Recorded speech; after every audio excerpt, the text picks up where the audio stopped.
आज अपना जो टॉपिक है वो है प्रकाशिकी का, जी हाँ, ऑप्टिक्स का। और टॉपिक है गोलीय अवतल पृष्ठ पर अपवर्तन का सूत्र। डियर स्टूडेंट्स, ये अवतल पृष्ठ है एस पी एस एस। इस साइड ये कांच है। अवतल और उत्तल पृष्ठ को एक हम याद करने का आपको एक तरीका बताते हैं। जैसे आप इस तरीके से अपना हाथ कीजिए, ये अंदर की साइड है, ये उभरा हुआ है, उचका हुआ है, ऊंचा है। अंदर की साइड आ यानी कि अवतल पृष्ठ, ऊंचा है, उभार लिए हुए है, तो ये हो गया उत्तल पृष्ठ। याद रखने के लिए ये ठीक था। तो एस पी एस एस ये है कोई अवतल गोलीय पृष्ठ। ये जो अवतल गोलीय पृष्ठ है एस पी एस एस, ये निरपेक्ष अपवर्तनांक N1 के विरल माध्यम को निरपेक्ष अपवर्तनांक N2 के सघन माध्यम से पृथक करता है, अलग करता है। कहने का मतलब ये है कि इधर विरल माध्यम है यानी कि वायु है जिसका अपवर्तनांक है N1, और ये जो पोर्शन है इसका अपवर्तनांक है N2। ये सघन है, डेंस मीडियम है, और ये है कांच। बात आपको ये समझ में आ गई होगी। अब देखिएगा, चित्र को ध्यान से समझिए। एस पी एस एस एक अवतल गोलीय पृष्ठ है, ठीक है, जो N1 के विरल माध्यम को अपवर्तनांक N1 के विरल माध्यम को अपवर्तनांक N2 के सघन माध्यम से पृथक करता है। ये जो अवतल गोलीय पृष्ठ है एस पी एस एस, इसका ध्रुव है P, पोल जिसको बोलते हैं, ये रहा ध्रुव, और इसका वक्रता केंद्र है C, ये रहा वक्रता केंद्र। रेडियस ऑफ कर्वेचर पोल और वक्रता केंद्र के बीच की दूरी होती है। अब आप देखिए, ये जो ध्रुव है P और ये है वक्रता केंद्र C, PC, ये हो गया मुख्य अक्ष। जी हाँ, प्रिंसिपल एक्सिस इसको बोलते हैं। इस मुख्य अक्ष को हमने आगे और पीछे बढ़ा दिया। फिर एक बात समझिए, अवतल गोलीय पृष्ठ है एस पी एस एस, जो N1 अपवर्तनांक वाले विरल माध्यम को N2 अपवर्तनांक वाले सघन माध्यम से पृथक करता है। यानी कि इधर वायु है, इधर कांच है, सीधी सी बात। इस अवतल गोलीय पृष्ठ का ध्रुव है P और वक्रता केंद्र है C। जो PC है ये हो गया मुख्य अक्ष, और मुख्य अक्ष को हमने PC को आगे पीछे बढ़ा दिया, तो ये रेड कलर की लाइन है, ये वाली, ये हमारी हो गई मुख्य अक्ष। अब देखिए, मुख्य अक्ष पर ये कोई बिंदु वस्तु है O। यहां से प्रकाश की किरणें चलती हैं, और दो प्रकाश की किरणें चलती हैं, एक ये और एक ये। जो एक किरण चलती है O A, ध्यान से समझिए, यहां से चली और ये पहुंची A पर, OA, ये आपतित किरण हो गई। अब बिंदु A पर CAN, ये है अविलंब। जी हाँ, बिंदु O से जो बिंदु वस्तु है O, यहां से प्रकाश की किरण चली OA, ये पॉइंट जो है वो है A। अब पॉइंट A पर CAN अविलंब है। अब आप एक बात देखिए, जो प्रकाश की किरण है OA, इधर माध्यम है विरल यानी कि वायु, और यहां से माध्यम हो जाता है सघन तो प्रकाश की किरण विरल माध्यम से सघन माध्यम में एंटर कर रही है। अब इसका अपवर्तन होगा। अपवर्तन का मतलब ये है कि जब कोई प्रकाश की किरण एक माध्यम से दूसरे माध्यम में जाती है तो अपने मार्ग से विचलित हो जाती है। मोस्टली उसकी चाल बदल जाती है और दिशा भी बदल जाती है अगर लंबवत नहीं है। तो अब आप देखिए, यानी कि और यहाँ पर माध्यम क्या है? वायु, और यहाँ पर माध्यम है कांच। तो जब कोई प्रकाश की किरण विरल माध्यम से सघन माध्यम में जाती है तो अविलंब की ओर झुक जाती है, और अगर सघन माध्यम से विरल माध्यम में जाती है तो अविलंब से दूर हट जाती है। अब आप यहाँ पर एक बात देखिए, ये प्रकाश की किरण जा रही थी, ये हम एक पेन से समझाने का प्रयास करते हैं। ये प्रकाश की किरण थी, ये इस तरीके से, तो इसको सीधे जाने चाहिए था, लेकिन सीधे नहीं गई। क्यों? क्योंकि यहाँ पर माध्यम है वायु और यहाँ पर है माध्यम कांच, तो ये अविलंब की ओर देखिए झुक गई। ऐसे जो सीधी आनी चाहिए थी वो इस तरीके से झुक गई। तो ये पॉइंट है ए और ये है पॉइंट बी, यानी कि ए बी ये है अपवर्तित किरण। ए बी अपवर्तित किरण है। ए बी जो अपवर्तित किरण है, इसको जब हमने पीछे बढ़ाया तो ये बिंदु आई पर मिलती हुई प्रतीत होती है।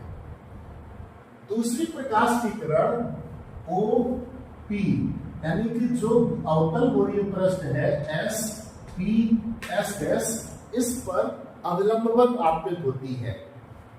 तो इसकी चाल तो कम हो जाती है, लेकिन ये सीधी चली जाती है पी क्यू दिशा में। तो ये जो पी क्यू है ये अपवर्तित किरण है, और ए बी ये अपवर्तित किरण है। ए बी को जब पीछे बढ़ाया तो बिंदु आई पर मिली, पी क्यू को पीछे जब बढ़ाया तो ये भी बिंदु कहां पर मिलती है? आई पर। इस तरीके से बिंदु वस्तु ओ का ये आई जो है वो प्रतिबिंब हो गया। अब इसमें समझने वाली बात ये है आपतित किरण और ये है अवलंब। आपतित किरण और अवलंब के बीच का जो कोण होता है वो होता है आपतन कोण आई, और ये है अपवर्तित किरण, और ये एन जो है वो अवलंब है। अपवर्तित किरण और अवलंब के बीच का कोण होता है अपवर्तन कोण, वो लिखा है आर। एक बात और समझिए, ये है बिंदु ओ, यहाँ पर वस्तु है, वस्तु से ध्रुव के बीच की दूरी है u, ये है प्रतिबिंब, प्रतिबिंब से ध्रुव के बीच की दूरी है v, और ये है वक्रता केंद्र, वक्रता केंद्र से ध्रुव के बीच की दूरी है r। बिंदु ए से मुख्य अक्ष पर एक लंब डाला am, जिसकी लंबाई है h। इस तरीके से अब देखिए इस डेरिवेशन को आगे किस तरीके से करते हैं।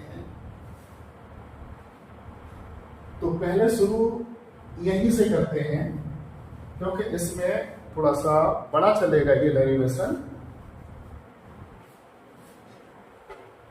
इस साइड से इधर हो जाएंगे। तो देखिए सबसे पहले लिखते हैं आपतन कोण।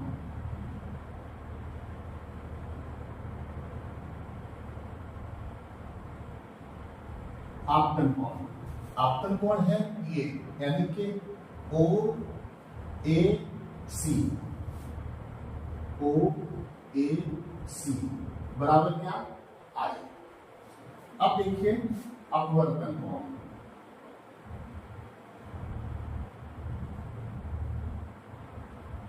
अपवर्तन कोण बी ए एन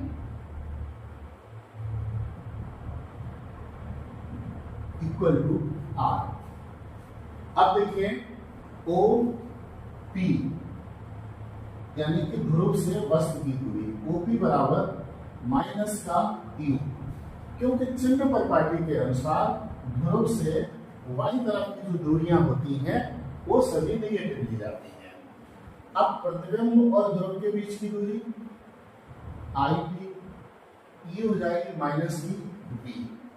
वक्रता केंद्र और ध्रुव के बीच की दूरी यानी कि C, पी, ये हो जाएगी माइनस की आर। अब देखिए त्रिभुज ओ सी ए में, त्रिभुज ओ सी ए के लिए,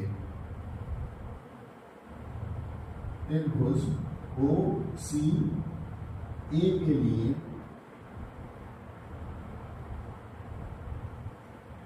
गामा बहस कोण है,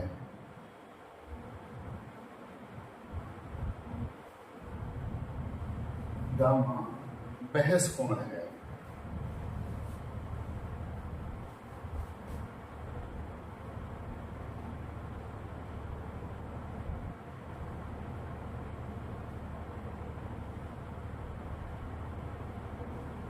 अतः ऊपर देखते हैं, हो सकता है हम कंधा दिखाई दे, यहां पे आ जाते हैं। अतः गामा बराबर होगा अल्फा प्लस आई, अल्फा प्लस आई। इससे अगर हम आई बराबर निकालें तो ये हो जाएगा गामा माइनस अल्फा। इसको हम देंगे समीकरण नंबर 1। इसको थोड़ा सा समझ लीजिए, जो मैथ के स्टूडेंट हैं वो तो थोड़ा सा इजीली समझ लेते हैं, बायो वालों को थोड़ी सी कभी कभी प्रॉब्लम होती है, हालांकि बायो वाले भी होशियार होते हैं। देखिए हम यहाँ पर समझाने की कोशिश करते हैं। जैसे ये वाला एंगल जो है वो 40 डिग्री है, ये वाला 35 डिग्री है। मान लिया आपने 40 और 35, ये हो गया 75, तो ये वाला हो जाएगा 105 डिग्री, निसंदेह हो जाएगा 105 और 75 180। त्रिभुज के तीनों अंतः कोणों का योग 180 डिग्री होता ही है। ऐसी स्थिति में ये वाला जो कोण है ये बहस कोण होगा। जैसे अगर ये ए बी सी मान लें तो ए बी सी का ये बहस कोण होगा। जब ये 105 है तो ये वाला कितना है 75, और आप देखिए 40 और 35 75, यानी कि ये बहस कोण जो है इस कोण के और इस कोण के योग के बराबर होगा। इसीलिए ये जो गामा है वो अल्फा और इस आई के बराबर है, वही हमने लिखा है gamma equal to alpha plus I. तो इससे आई बराबर हो जाएगा गामा माइनस अल्फा। अब देखिए चूंकि आई सी ए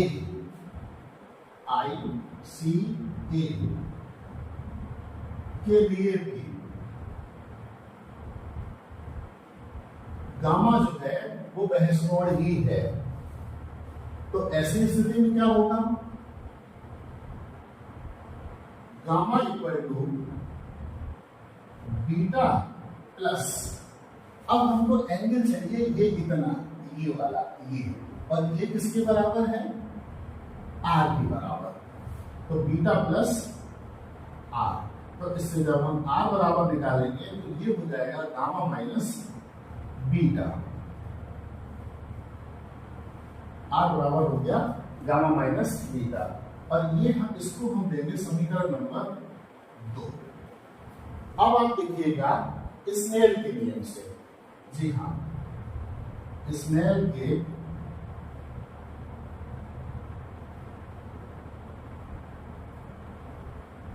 नियम से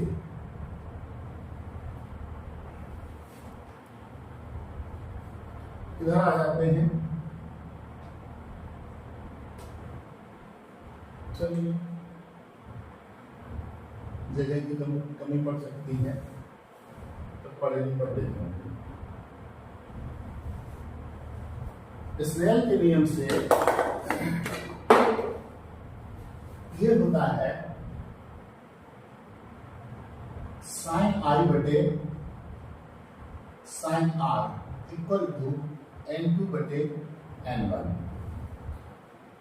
अब आप एक बात देखिए, जो एंगल आई और आर हैं ये बहुत छोटे हैं। कारण क्या है कि जो अवतल गोलीय पृष्ठ है इसका व्यास छोटा है, यानी कि अवतल गोलीय पृष्ठ स्वयं में काफी छोटा है।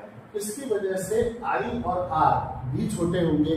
अगर हम आई और आर को रेडियन में मापें, जी हाँ रेडियन में मापें, चूंकि जब ये छोटा है तो ए और पी ये भी नजदीक होंगे। रेडियन में मापेंगे तो साइन आई लगभग बराबर होगा आई के, तथा साइन आर ये लगभग बराबर होगा आर के। तो ऐसी स्थिति में आई बटे आर इक्वल टू हो जाएगा N2 बटे N1। क्रॉस मल्टीप्लाई कर देते हैं, N1 I equal to N2 are. ये हमने समीकरण नंबर 3 ले लिया। समीकरण अधिक डालने का मतलब ये है कि हमको ये स्टेप ध्यान रहेंगे और कुल मिलाकर 4 या 5 समीकरण में ये हल हो जाएगा। अब देखिए समीकरण 1 व 2 से आई व आर के मान रखने पर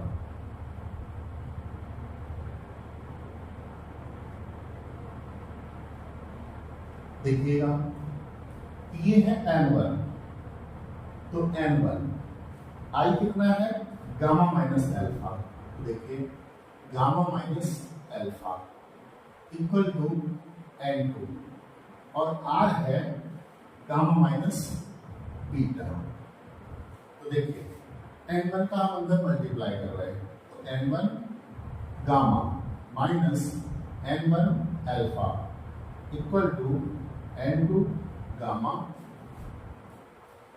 माइनस N2 बीटा। ये N2 बीटा हम इधर ला रहे हैं, तो N2 beta minus N1 alpha equal to N2 gamma, और ये N1 गामा हम इधर ले जाएंगे तो माइनस का हो जाएगा N1 गामा।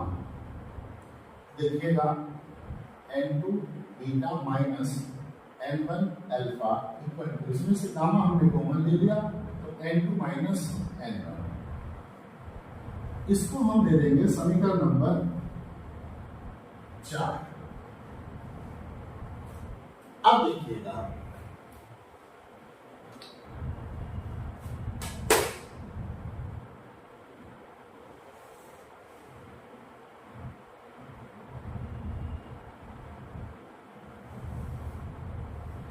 चूंकि जो अवतल गोलीय पृष्ठ है इसका व्यास छोटा है, तो ये जो एंगल है अल्फा, बीटा और गामा ये भी छोटे ही होंगे।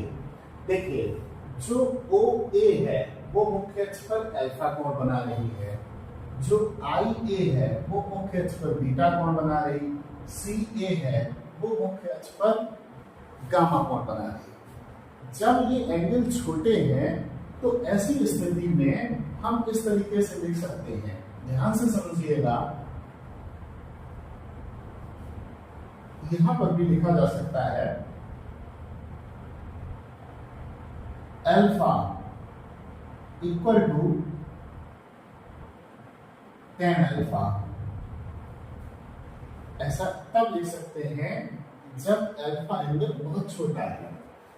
ये tan अल्फा लिख रहे हैं, tan का मतलब क्या, लंब बटे आधार, और लंब क्या होगा AM और आधार क्या OM, तो tan अल्फा हो जाएगा AM लंब बटे आधार यानी कि OM।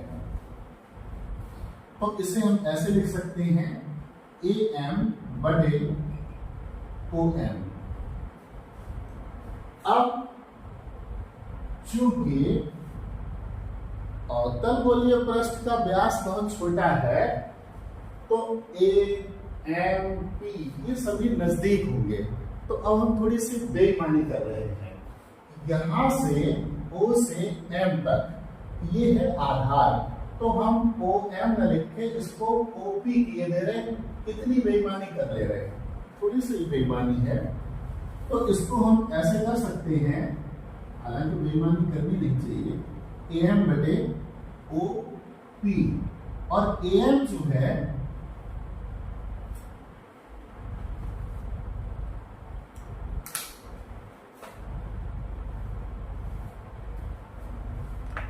जो AM है वो है H, और OP है वो है माइनस का U। तो इसको इस तरीके से लिखा जा सकता है। अब देखिएगा, इसी तरीके से हम लिख सकते हैं बीटा बराबर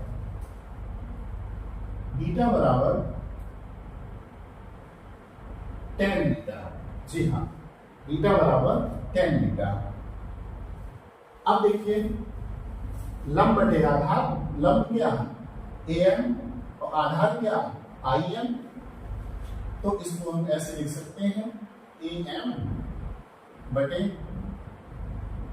IM, फिर वही बात IM, चूंकि M और P काफी नजदीक है तो थोड़ी सी बेईमानी कर लेंगे, कितनी, इतनी सी, जो IM लिख रहे हैं उसको क्या लिखेंगे IP, ताकि हमारे पास डिस्टेंस जो है वो फिक्स आ जाए, तो इसको लिख लेंगे AM बटे IP।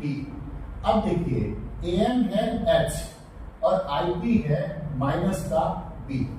देखिए, I से लेके P तक की दूरी कितनी है V, चूंकि मुख्य अक्ष से कैसी है, लेफ्ट साइड है, तो V कैसा होगा, नेगेटिव।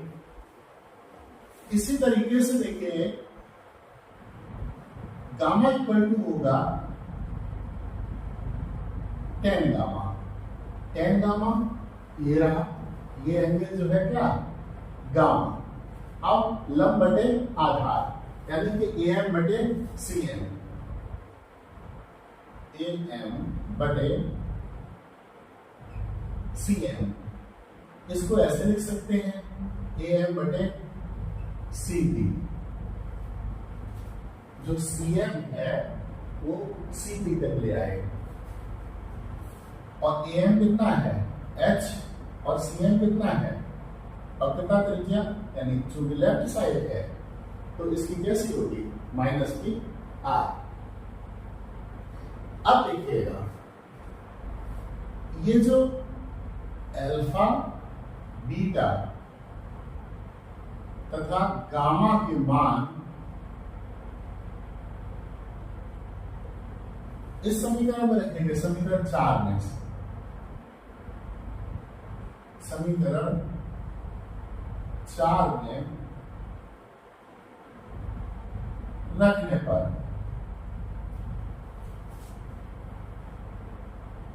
पेन थोड़ा सा मोटा चल रहा है, चलिए हो जाएगा, 4-5 स्टेप बचे हैं लाइन, देखते हैं, बदल लेते हैं। N2, ध्यान से देखिएगा, N2 के साथ क्या है, बीटा, और बीटा कितना है H/V। देखिए H/ ये हो जाएगा माइनस का V, फिर माइनस का N1, और ये है अल्फा, यानी कि H/U इक्वल टू, अब ये है गामा, यानी कि H/ माइनस का R, और N2 माइनस N1, ये रहा। अच्छा किया जो ब्लैक वाला पेन ले लिया, ये थोड़ा सा पतला चलता है। अब देखिए, हम इसमें से माइनस का H कॉमन लिए ले रहे हैं,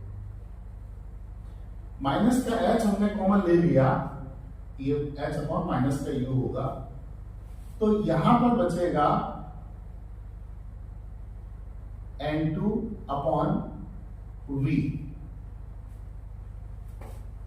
माइनस H कॉमन ले ही लिया है, तो यहां बचेगा minus N1/U equal to minus का H, तो इधर बचेगा N2 माइनस N1/R, ये माइनस H खत्म।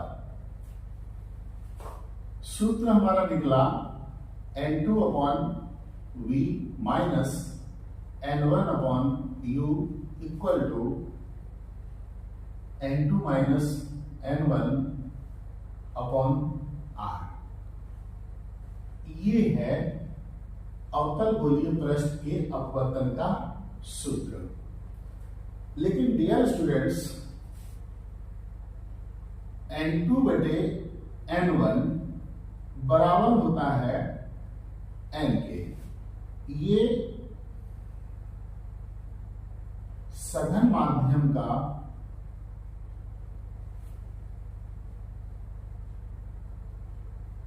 विरल माध्यम के सापेक्ष